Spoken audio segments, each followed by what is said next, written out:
Eclesiastes 9, versículo de 1 até o versículo 10, e nesse texto a gente vai concentrar a nossa atenção na manhã de hoje. Diz o seguinte, Eclesiastes 9, do verso 1 até o versículo 10. Deveras me apliquei a todas estas coisas para claramente entender tudo isto, que os justos e os sábios e os seus feitos estão nas mãos de Deus, e se é amor ou se é ódio que está à sua espera, não o sabe o homem. Tudo lhe está oculto no futuro. Tudo sucede igualmente a todos. O mesmo sucede ao justo e ao perverso, ao bom, ao puro e ao impuro, tanto ao que sacrifica como ao que não sacrifica, ao bom como ao pecador, ao que jura como ao que teme o juramento. Este é o mal que há em tudo quanto se faz debaixo do sol. A todos sucede o mesmo. Também o coração dos homens está cheio de maldade. Nele há desvarios enquanto vivem, depois rumo aos mortos. Para aquele que está entre os vivos, há esperança, porque mais vale um cão vivo do que um leão morto. Porque os vivos sabem que hão de morrer, mas os mortos não sabem coisa nenhuma, nem tampouco terão eles recompensa, porque a sua memória jaz no esquecimento. Amor, ódio e inveja para eles já pereceram. Para sempre não têm eles parte em coisa alguma do que se faz debaixo do sol. Vai, pois, come com alegria o teu pão e bebe gostosamente o teu vinho, pois Deus já de antemão se agrada das tuas obras. Em todo tempo sejam alvas as tuas vestes, e jamais falte o óleo sobre a tua cabeça. Goza a vida com a mulher que amas, todos os dias de tua vida fugaz, os quais Deus te deu debaixo do sol, porque esta é a tua porção nesta vida, pelo trabalho com que te afadigaste debaixo do sol. Tudo quanto vier à mão para fazer, faze-o conforme as tuas forças, porque no além, para onde tu vais, não há obra, nem projetos, nem conhecimento, nem sabedoria alguma. Até aqui, até o versículo 10. Que o Senhor nos abençoe e que Ele aplique, meus irmãos e minhas irmãs, a sua santa palavra em nossas mentes, em nossos corações. Amém. Meus irmãos, minhas irmãs, em termos de palavra introdutória, nós podemos afirmar que nós, seres humanos, na verdade nós, seres vivos, nós nascemos com um prazo de validade definido. Já pensaram nisso? Nós nascemos com o prazo de validade definido. Por que eu estou falando isso? Porque isso significa dizer que a gente vem para este mundo para morrer, em um tempo determinado, em uma circunstância que foi desde toda a eternidade separada e destinada por Deus em relação à nossa vida. Não há, meus irmãos, não há, minhas irmãs, como nós alterarmos o fluxo normal da vida. Não há como nós mudarmos essa realidade. A gente tem que tocar nesse ponto, a gente tem que tocar nesse assunto. Eu sempre me lembro do seu Beabá, me ajuda aí. Eu vou tentar ajudar, meu irmão, mas a gente vai ter que falar pelo menos um pouco disto na manhã de hoje. Então, a morte, como a gente já falou várias vezes, ela é um mal irremediável. Talvez seja por isso a questão da morte, aquilo que nos aguarda após a morte, que esse tema não seja um tema tão popular, que esse tema não seja um tema tão atrativo, porém, a gente não pode negar que é um tema bíblico, que é um tema que está ensinado na Escritura Sagrada. Então, quando a gente pensa que a morte é inevitável, quando a gente pensa que a morte vai ser uma realidade com a qual nós iremos nos deparar quer aceitemos ou não, quer gostemos ou não, fica uma pergunta, ou na verdade fica algumas indagações. O que fazer então diante desse fato? O que fazer então diante dessa realidade? Ou seja, da proximidade e da certeza em relação à morte. Se a morte ela é inevitável, como eu vivo esta vida? Se eu não posso mudar o fluxo normal da minha existência e mais cedo ou mais tarde eu partirei para a eternidade, como é que eu vivo a vida presente? Como é que eu vivo o aqui? Como é que eu vivo o agora? Então, é uma indagação pertinente, propícia, extremamente importante em relação às nossas vidas. Então, dentro dessas indagações, dentro desses questionamentos, dentro dessas perguntas, a gente vê algumas direções que são tomadas para tentar solucionar ou se posicionar diante da realidade da morte. Em primeiro lugar, alguns vivem essa vida procurando dar vazão aos seus desejos, procurando dar vazão às suas ambições, procurando dar vazão às suas paixões, procurando dar vazão aos seus prazeres. Infelizmente, esse é um direcionamento que algumas pessoas tomam em relação a esta vida, uma vez que elas entendem que a eternidade ela é inevitável. E aí, essas pessoas, elas partem do seguinte pressuposto, elas partem do seguinte pensamento: se a morte é certa, então o que é que eu vou fazer? Eu vou, entre aspas, aproveitar a vida com tudo aquilo que ela tem a oferecer, com todos os prazeres que eu possa desfrutar nela, no sentido carnal, para que assim eu possa satisfazer a minha vontade. É como eu gosto de dizer, é viver no modo vida louca. Infelizmente, é um direcionamento que as pessoas têm. Não estou dizendo que é certo. Na verdade, ao longo do estudo a gente vai observar que é errado, mas é um posicionamento que as pessoas têm em relação à realidade da morte. É um deles. O outro deles, vamos assim dizer, é uma direção oposta, ou seja, é viver a vida temendo a morte.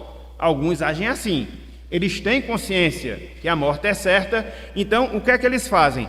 Eles vivem esta vida temendo a morte. Conforme nós sabemos, eles ficam na consciência que a morte virá e os visitará, então ficam pensando: quando será que isso vai se dar? Quando será que eu vou partir para a eternidade? Em que circunstâncias eu vou partir para a eternidade? Será um acidente? Será uma enfermidade? Será uma tragédia? O que é que me aguarda após a morte? Então, algumas pessoas, elas vivem apreensivas, melhor dizendo, com esse tipo de pensamento, com esse tipo de informação.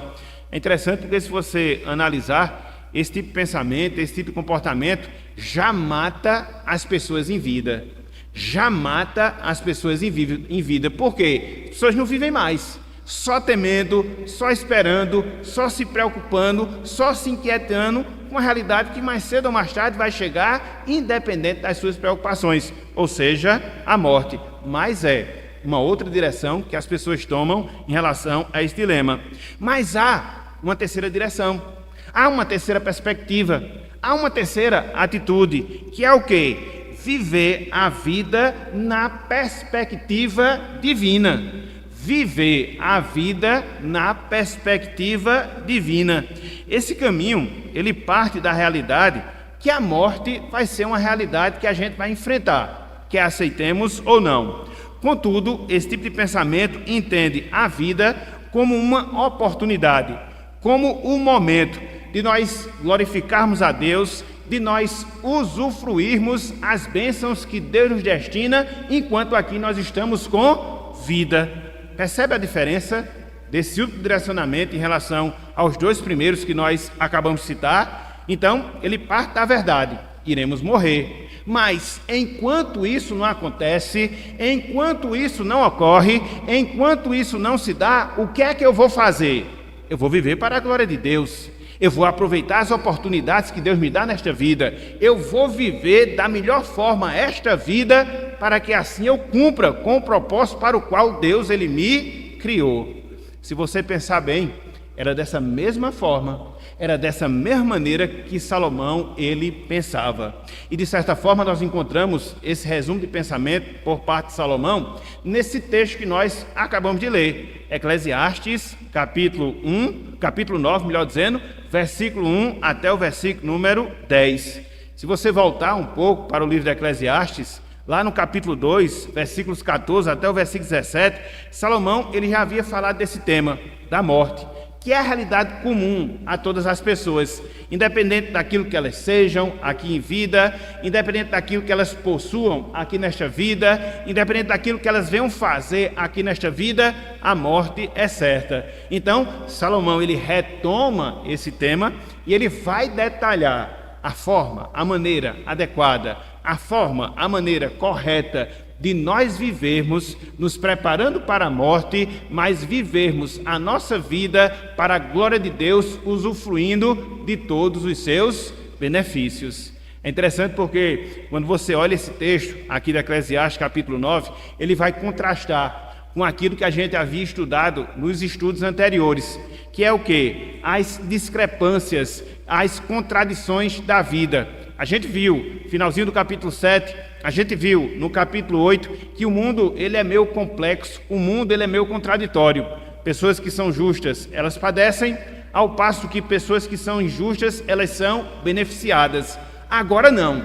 Salomão ele chega para uma realidade que diz que todos, justos e injustos, independente daquilo que sejam, independente daquilo que possuam, independente daquilo que tenham feito aqui na terra, eles vão passar pelo mesmo caminho. Qual é o caminho? O caminho da morte. Então ele vai começar a trabalhar novamente esse tema, só que de maneira mais específica, só que de maneira mais detalhada. Então, meus irmãos, minhas irmãs, depois dessa longa introdução, eu queria trabalhar com vocês o seguinte tema na manhã de hoje. Não é uma brincadeira não, mas é só para a gente fazer o jogo de palavras e facilitar a gente decorar o tema. Como viver a vida se preparando para a morte. Como viver a vida se preparando para a morte. É um jogo de palavras que nos ajuda a entender aquilo que a gente vai fazer hoje pela manhã. Então, basicamente, a gente vai trabalhar 2 pontos. Basicamente, a gente vai trabalhar 2 divisões, 2 coisas que eu, você, todos nós devemos fazer aqui nesta vida para que nós nos preparemos adequadamente para a morte. 2 passos, num sentido geral e outro no sentido mais específicos, que a gente vai trabalhar, que a gente vai ver. Em primeiro lugar, meus irmãos, em primeiro lugar, minhas irmãs, nós devemos aprender a triste realidade sobre a morte. Nós devemos aprender a triste realidade sobre a morte, ou por não dizer, a triste verdade sobre a morte.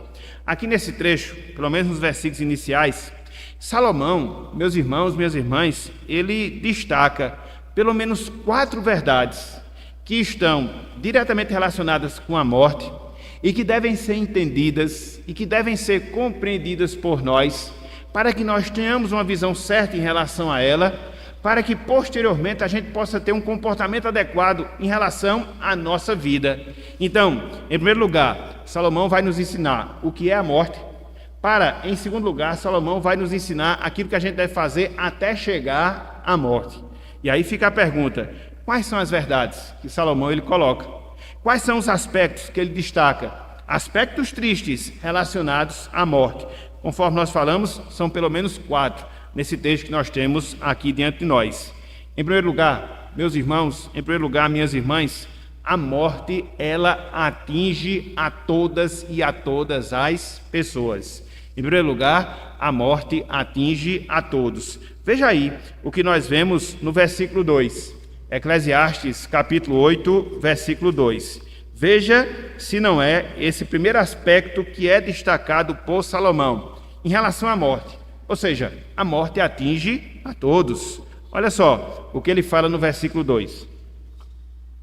Diz o seguinte: tudo sucede igualmente a todos.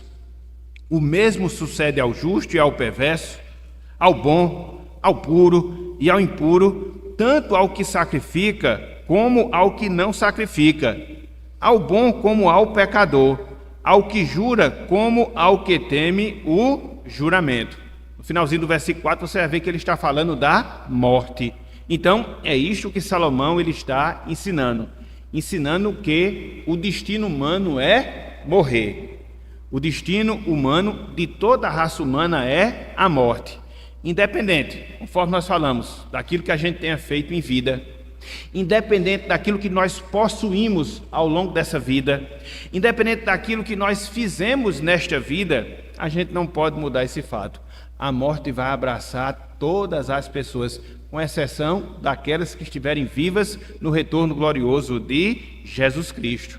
É interessante porque quando você olha essas palavras de Salomão, você percebe que Salomão mostra que a morte, ela iguala a todas as pessoas.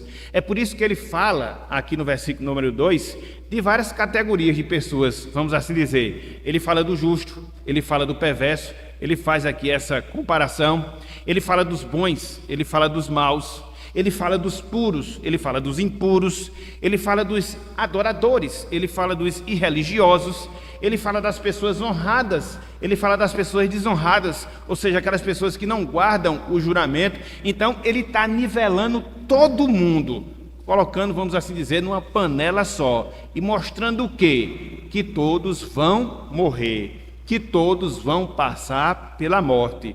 Ele não está nivelando as pessoas pelo seu caráter, tanto é que ele está fazendo essa comparação entre justos e maus. Ele não está comparando as pessoas pela sua dignidade, ele não está comparando as pessoas pelo seu valor, mas ele está comparando e nivelando as pessoas em relação ao fim comum que todos nós teremos, ou seja, nós iremos morrer. É claro que alguns morrem, têm velórios fortificados. É claro que alguns morrem, não tem nenhuma terra para poder se enterrar. Mas o fato é, a morte vai chegar a todo e qualquer ser humano. Repito, com exceção àqueles que estiverem vivos no retorno glorioso de Jesus Cristo. E aí não adianta, seja rico, seja pobre, e aí não adianta, seja novo, seja velho. Até conversando com Dona Inácia, num caminho aqui para a igreja, ela mostrando justamente isso. Uma pessoa que morreu, teve um ataque cardíaco com 42 anos, pelo menos por volta dos 40 anos, né, Dona Inácia? Acontece, meus irmãos. A certeza mais concreta é que a morte vai atingir a todas as pessoas. E ela não olha conta bancária, ela não olha título de graduação, ela não olha a idade das pessoas. Não, todos, indistintamente, todos, completamente, eles vão enfrentar essa realidade. Salomão falava aqui há 3.000 anos, mostrando esse primeiro aspecto, mostrando essa primeira verdade em relação à morte, ou seja, que ela vai atingir e atingir a todos. Se dinheiro poupasse as pessoas de passarem pela morte, rico não morria, viveria eternamente. E a gente sabe que isso não é verdade. Então, é essa a primeira verdade, é este o primeiro ponto que Salomão fala e que nós devemos aprender em relação à morte. Se de um lado, conforme nós acabamos de estudar, ela atinge a todos, por outro lado, juntamente com isso, nós também devemos entender que a morte ela é certa, a morte ela é concreta. Na verdade, eu sempre gosto de dizer essa frase: a morte é o acontecimento mais certo de uma vida incerta. A morte é o acontecimento mais certo de uma vida incerta. Nós não temos certeza nenhuma dessa vida. Se a gente vai estar com saúde amanhã, se a gente vai estar feliz amanhã, se a gente vai estar com dificuldade amanhã, o que é certo nessa vida incerta é que nós iremos morrer. Isso aí a gente não pode mudar, isso aí a gente não pode alterar. Olha só o que ele fala no versículo 3, Eclesiastes capítulo 9, versículo 3. Eu acho que eu até errei. No ponto anterior eu falei 8:2, né? Mas não, é 9:2 e 9:3. Então, diz o seguinte, ó, Eclesiastes 9:3. Este é o mal que há em tudo quanto se faz debaixo do sol. A todos sucede o mesmo. Também o coração dos homens está cheio de maldade. Nele há desvarios, enquanto vivem. Olha só, o final do versículo 3. Depois, rumo aos mortos. Depois, rumo aos mortos. Então, o que Salomão ensina aqui nesse versículo é que a morte ela é inevitável nesta vida. A morte ela é inevitável nesta vida.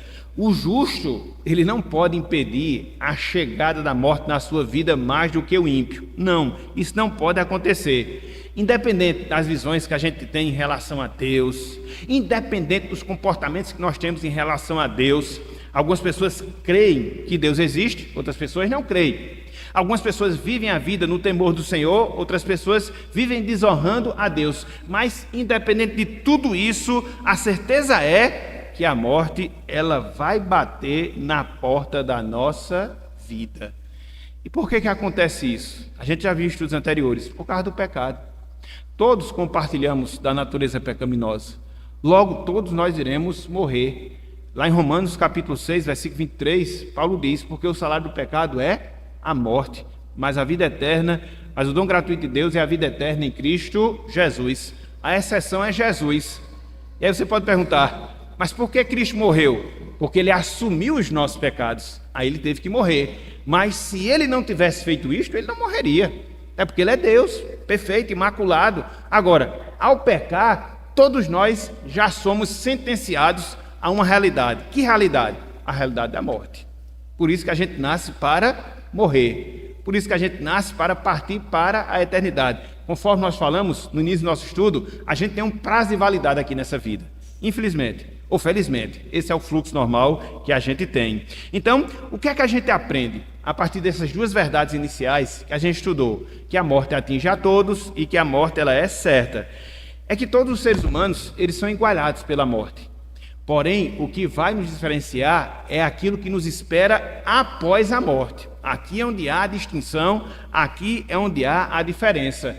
Porque a Bíblia diz, lá em Hebreus, capítulo 9, versículo 27, que a todos estão destinados à morte, vindo depois disto o juízo. Então, é aqui que as realidades elas se separam. Todos nós morreremos, mas após a morte, os caminhos vão ser diferenciados. E o que vai contar, de certa forma, sob o ponto de vista humano, daquilo que a gente consegue enxergar, foi aquilo que nós fizemos em vida, ou os posicionamentos, melhor dizendo, que nós tomamos aqui nesta vida. Então, é essa consideração, meus irmãos, minhas irmãs, que nós devemos fazer. A morte ela vai chegar, ela atinge a todos. A morte ela vai chegar, ela é certa. A morte iguala as pessoas, não resta a menor dúvida. Mas a morte ela é apenas o início da vida eterna que todo ser humano vai ter. Aqui é a questão de onde ele vai viver a eternidade. Mas nesse sentido, todos nós somos eternos. Aqui, na verdade, é uma distinção. Quando a gente trabalha a questão do atributo da eternidade. Deus, ele é eterno no sentido absoluto. Ele não teve começo, ele não teve fim. Nós somos eternos no sentido relativo. Tivemos um começo, mas nós não teremos fim. A nossa alma vai prevalecer, depois com a junção dos nossos corpos também. A grande questão é onde nós estaremos.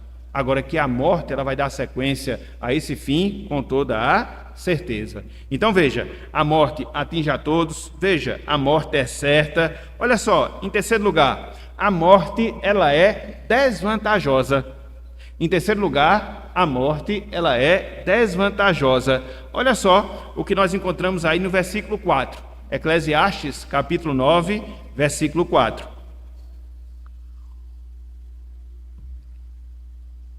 Diz o seguinte, Eclesiastes 9, 4. Para aquele que está entre os vivos, há esperança, porque mais vale um cão vivo do que um leão morto. Aqui nesse trecho, ou seja, no versículo número 4, Salomão ele está fazendo uma consideração. Ele está considerando, irmãos e irmãs, que a morte, ela põe fim, ela encerra toda e qualquer possibilidade de mudança. Pegue aqui essa verdade, pegue aqui esse ponto. Salomão, aqui no versículo 4, ele está considerando que a morte encerra, acaba todo e qualquer tipo de possibilidade de mudança.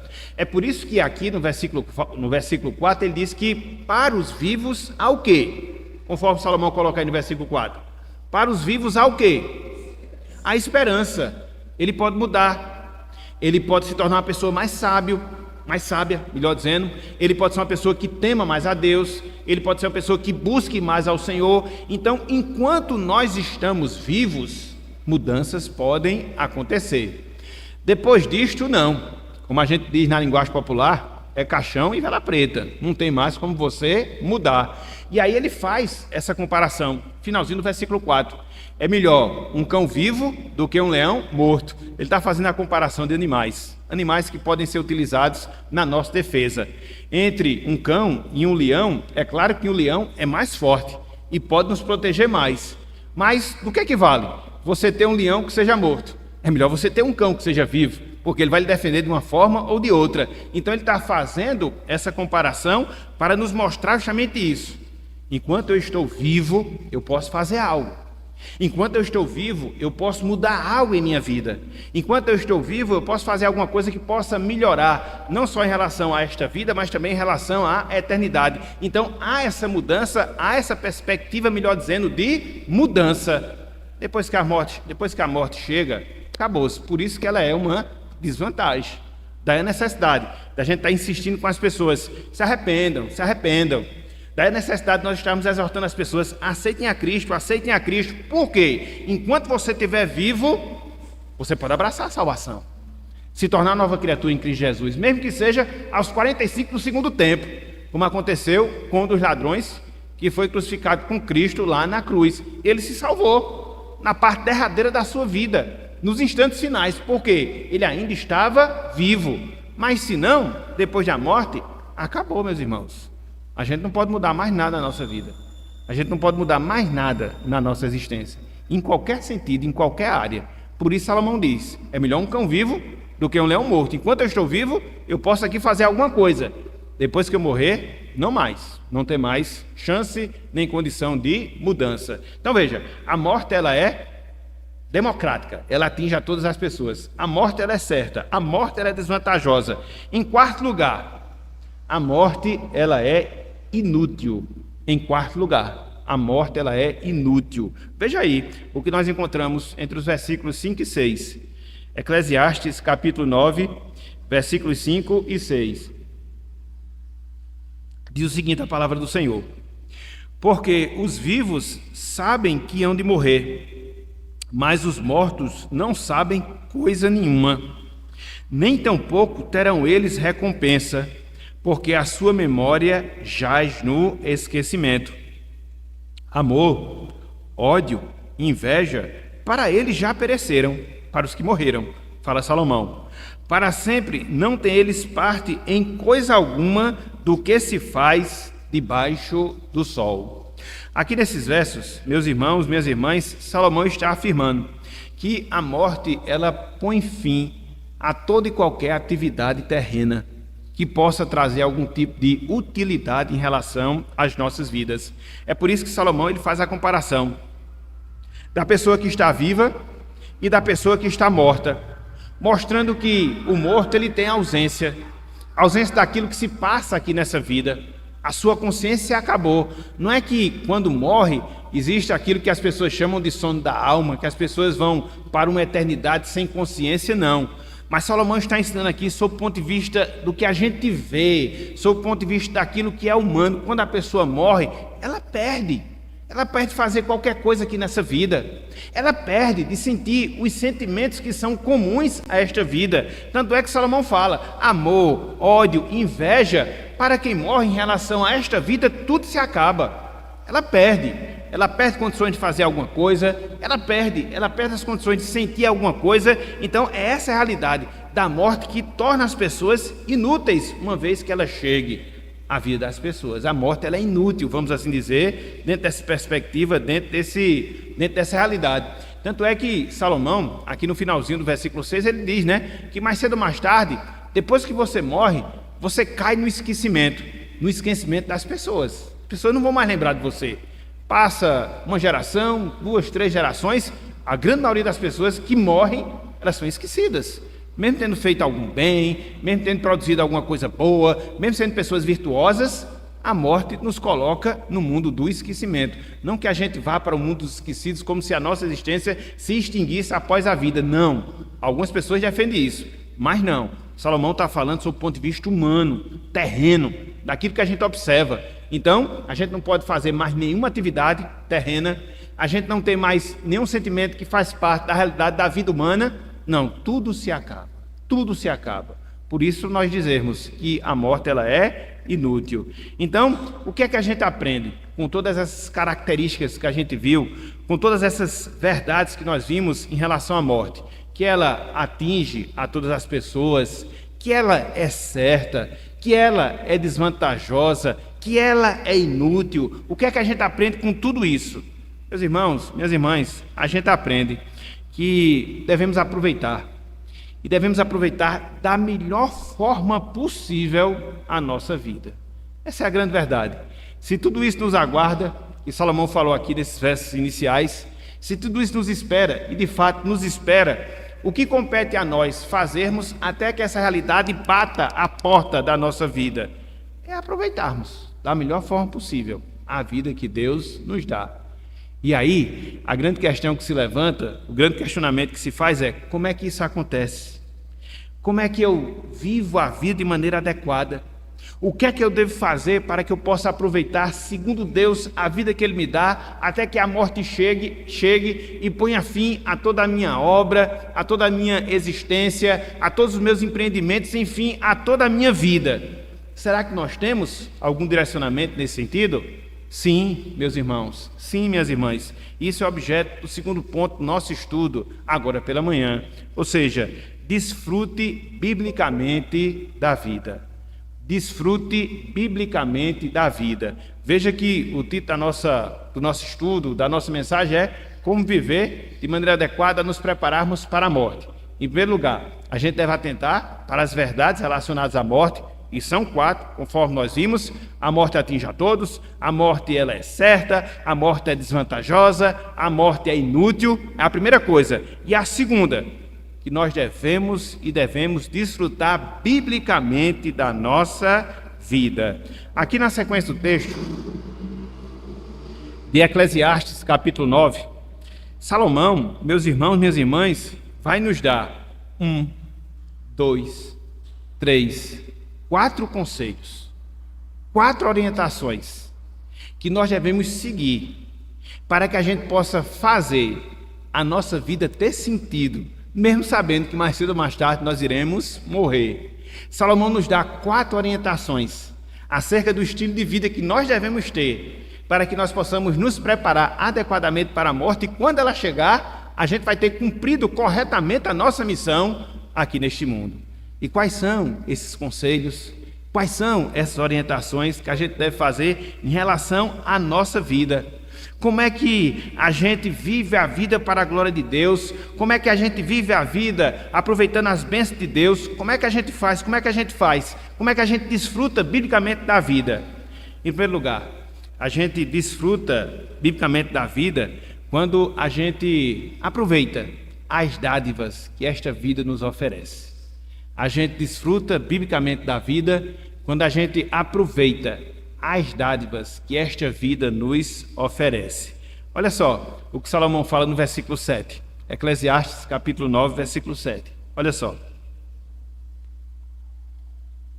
Agora a gente vai mudar a tonalidade, viu, seu Santino? Para alegrar o coração agora, viu? Então, em primeiro lugar, vamos aproveitar as dádivas que a vida nos dá. Salomão diz, versículo 7. Vai, pois, come com alegria o teu pão e bebe gostosamente o teu vinho, pois Deus já de antemão se agrada das tuas obras. O que é que Salomão está nos ensinando aqui? Ele está nos aconselhando. Ele está nos aconselhando a quê? A nós desfrutarmos das dádivas que nós temos aqui nesta vida. Ele fala do pão, ele fala do vinho. E aqui ele está nos ensinando de coisas que trazem satisfação ao nosso paladar. Tanto é que ele diz comida, tanto é que ele fala bebida. É interessante que, comida e bebida, é interessante porque, juntamente com essas exortações, a gente vê Salomão nos mostrando a forma através da qual a gente deve comer o nosso pão, a gente deve beber o nosso vinho. Ele fala com alegria e gostosamente, apontando para quê? As bênçãos que representam você desfrutar das dádivas desta vida, da comida e da bebida. Antes que alguém faça a pergunta ou já indague entre si, mas pastor, e o que é que Salomão está nos ensinando em relação à questão do vinho? E aqui a gente precisa ter uma compreensão de um todo das Escrituras Sagradas. No Antigo Testamento era comum as pessoas usarem vinho nas suas refeições, nas suas festividades, nas suas alimentações. Em si é errado, em si não é. Agora, infelizmente, o beber vinho abre portas para o pecado. E aí é melhor nós evitarmos esse mal, para que assim a gente não se desencaminhe do caminho do Senhor. Eu tinha, na verdade, um tio-avô, João Soares conheceu, tio João, que ele tinha uma frase que ele me disse logo nos primeiros dias de conversão, que eu jamais esqueci.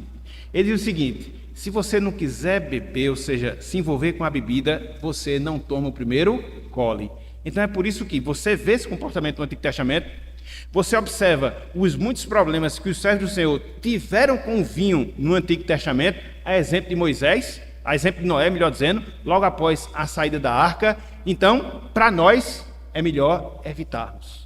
Para nós, é melhor fugirmos a esse caminho. Infelizmente, hoje não. As pessoas estão meio que liberalizadas em relação a esse comportamento. Tanto é que tem crente que bebe, não é só vinho não, é cerveja, é uísque, é todo tipo de bebida, inclusive uns que se dizem neopuritanos. Na verdade, eles até enfatizam isso.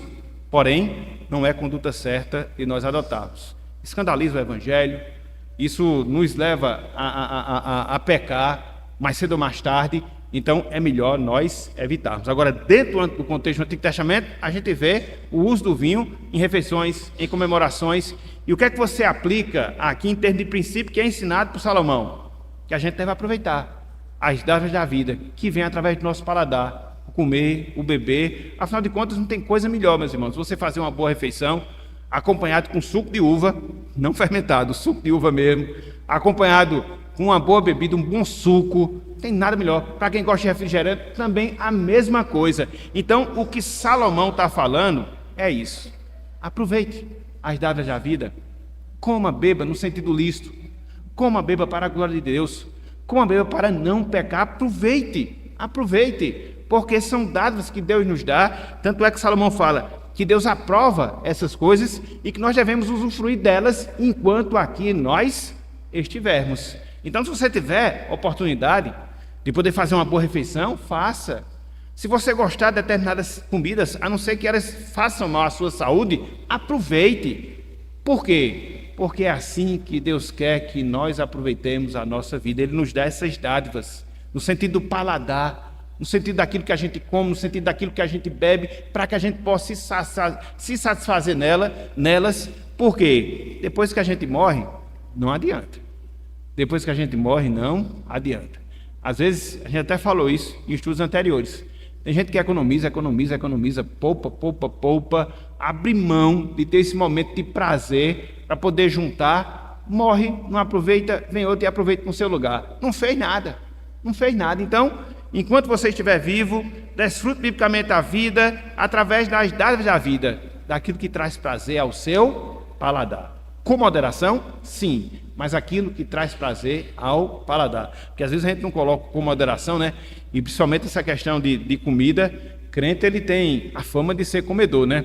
Tanto é que as pessoas dizem, crente não bebe, por isso come mais. Mas a gente tem que ter cuidado.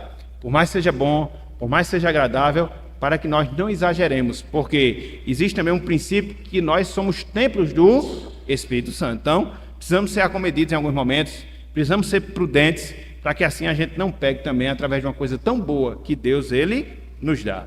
Então, como é que a gente desfruta, como é que a gente aproveita biblicamente a vida?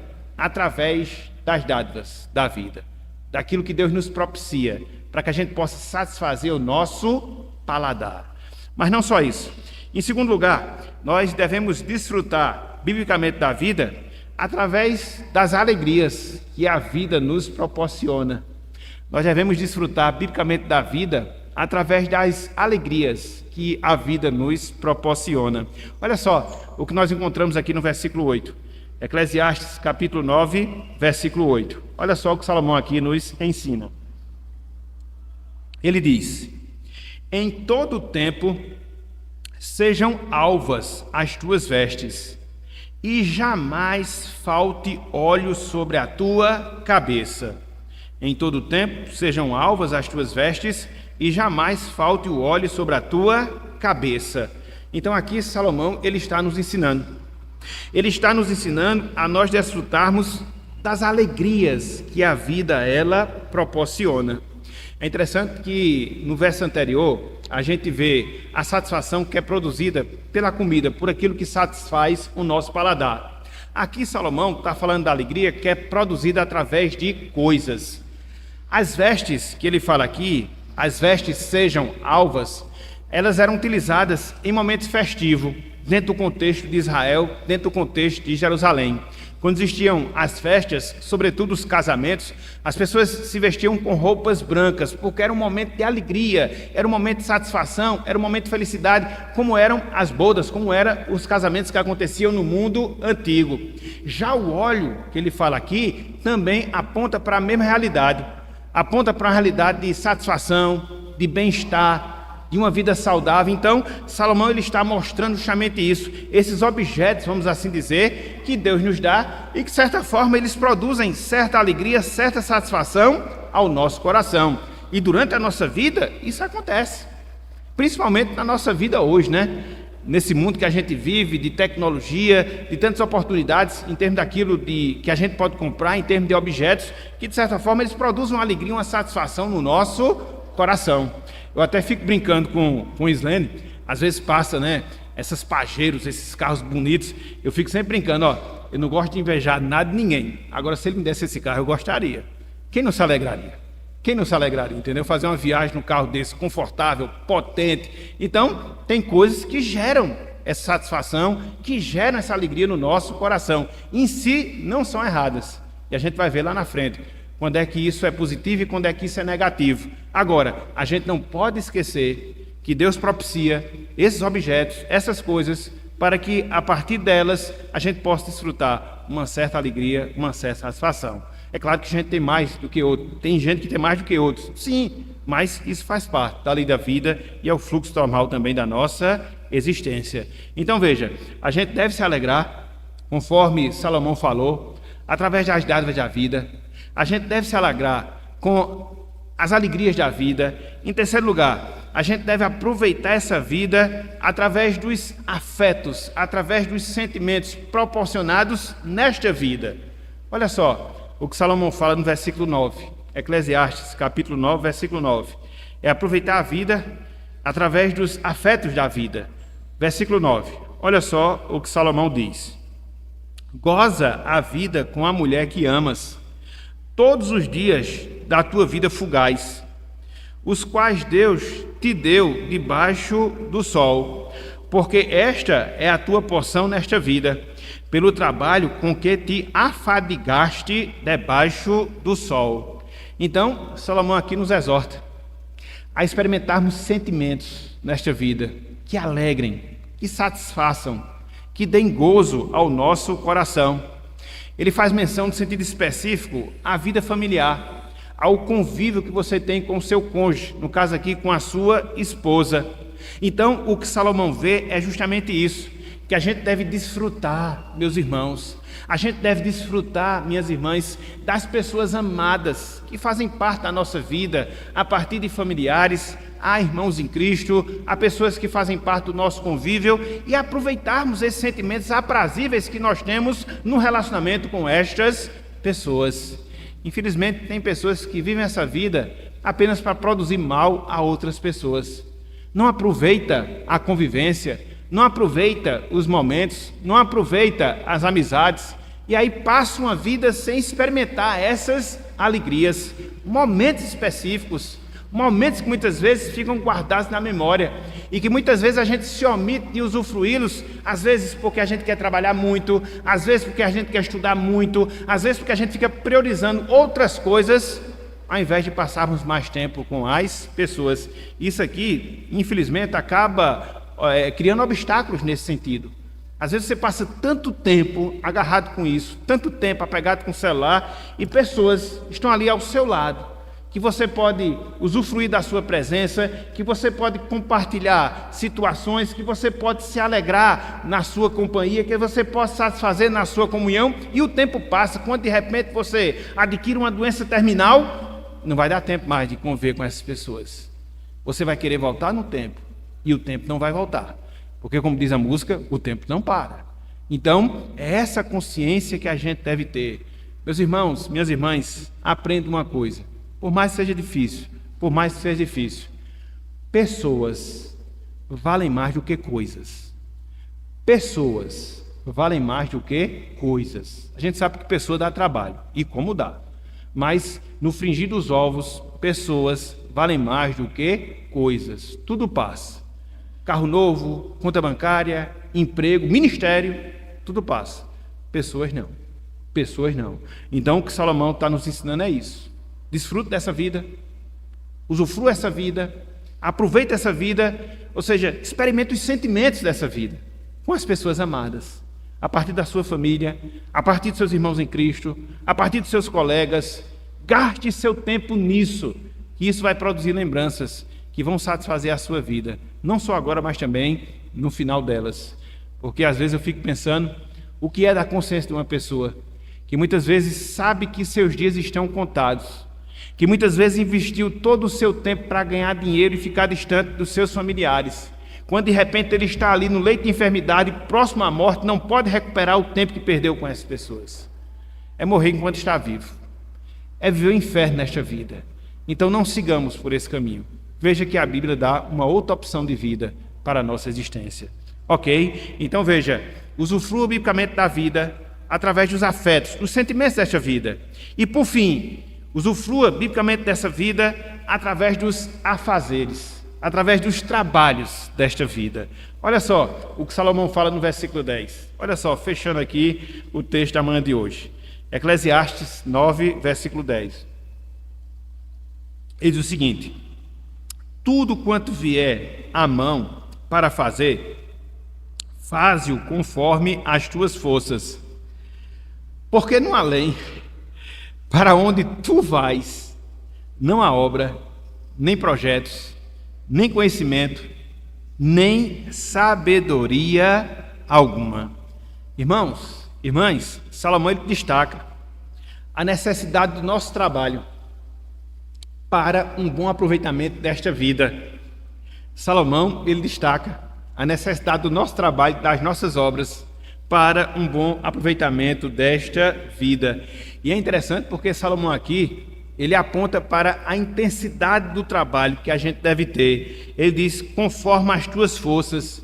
Literalmente falando, faça com todo o seu empenho, com todo o seu vigor, com toda a sua disposição.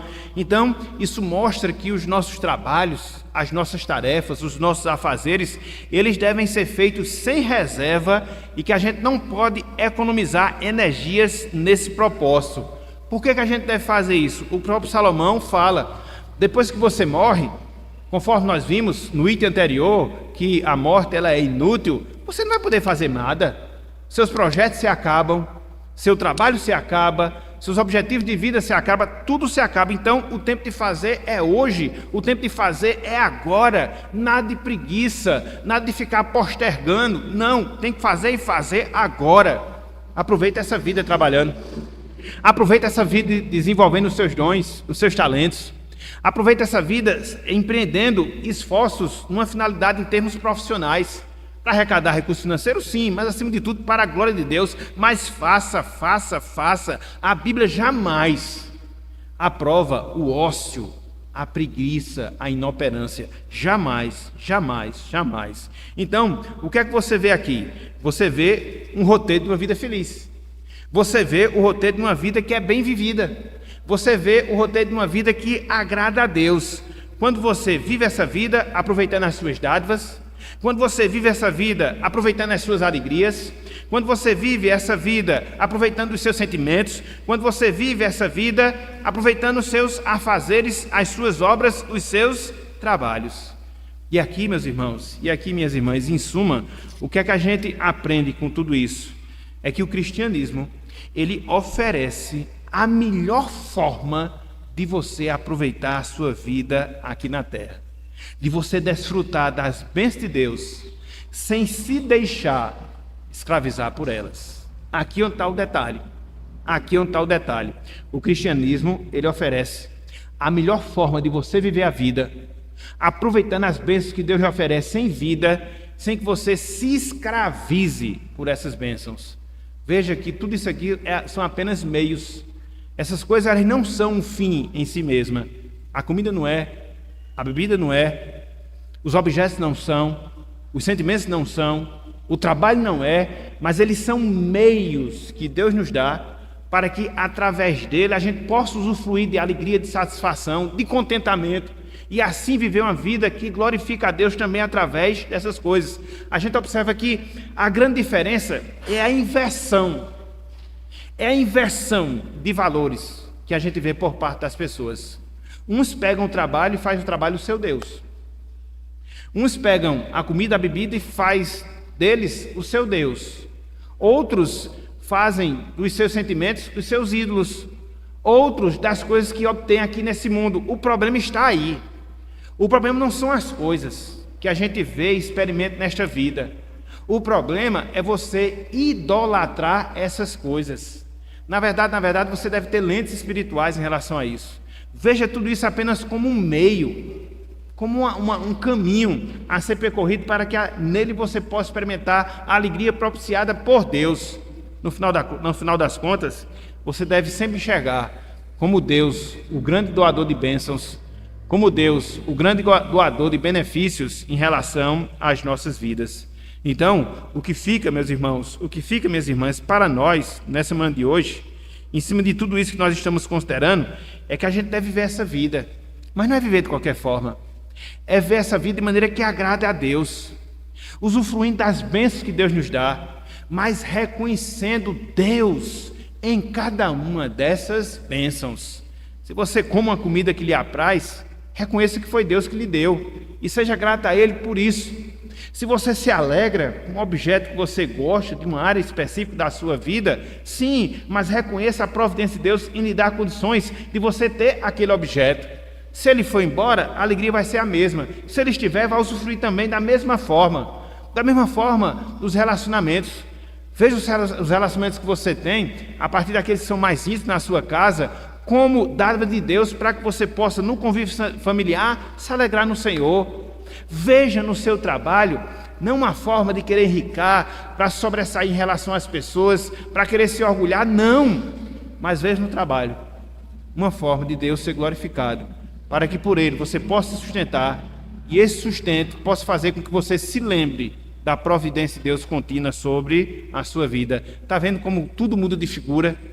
Quando você tem a perspectiva certa acerca das coisas, então a nossa grande dificuldade, o nosso grande problema, o nosso grande desafio é esse: não substituir as bênçãos do abençoador, ou não substituir o abençoador pelas bênçãos, mas ter sempre o abençoador em primeiro lugar em relação às nossas vidas. É assim que a gente vive, é assim que a gente usufrui da vida, é assim que a gente passa por essa existência, glorificando o nome de Deus. Para fechar, meus irmãos, minhas irmãs, e já eu vou abrir para vocês falarem. A incerteza da vida e a certeza da morte devem levar o sábio a desfrutar sua existência sob os parâmetros divinos. O homem que teme a Deus, o homem que é sábio, ele deve temer ao Senhor e confiar suas obras às mãos de Deus. Isso faz com que nós enxerguemos a vida com outras lentes. E ao invés de a gente se apegar com as coisas do mundo, usufruir das coisas desse mundo, mas sempre enxergando Deus por trás de cada uma dessas coisas. Então, o que a gente deve fazer, em suma, meus irmãos, minhas irmãs, é viver essa vida como Cristo viveu. A gente deve viver esta vida como Cristo viveu. Por quê? Cristo, ele abençoou milhares. Abençoou milhares, em alguns momentos, multiplicando pães e peixes. Para quê? Para que as pessoas pudessem saciar as suas necessidades físicas com comida.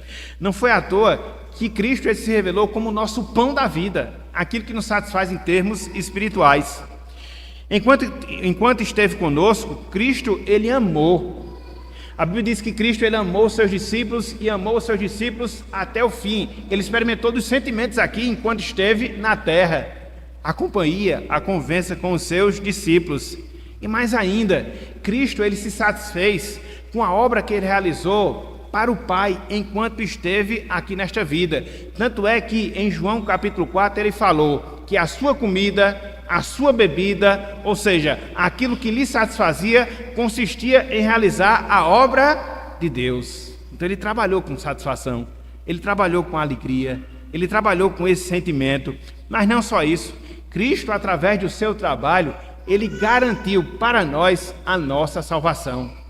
É por isso que lá em Isaías, lá na profecia do sofredor, Isaías 53, o profeta diz: ele verá o fruto do penoso trabalho da sua alma e ficará o quê? Satisfeito. Então Cristo fez tudo. Ele trabalhou, ele se alimentou, ele se satisfez com sentimentos humanos, mas tudo isso convergindo para a glória de Deus, para a glória do Senhor. Em outras palavras, Cristo viveu e Cristo morreu para a glória de Deus. E é assim também, meus irmãos, é assim também, minhas irmãs, que o Evangelho nos convida a viver e a morrer. A morte é certa? É, com toda certeza. A gente vai poder evitá-la? Não, jamais. Mas enquanto isso, aproveite a vida. Enquanto isso, usufrua da vida. Como? Seguindo as orientações de Deus. Lembre-se do versículo que a gente vai recitar na apresentação da nossa classe. João 10, 10, parte B.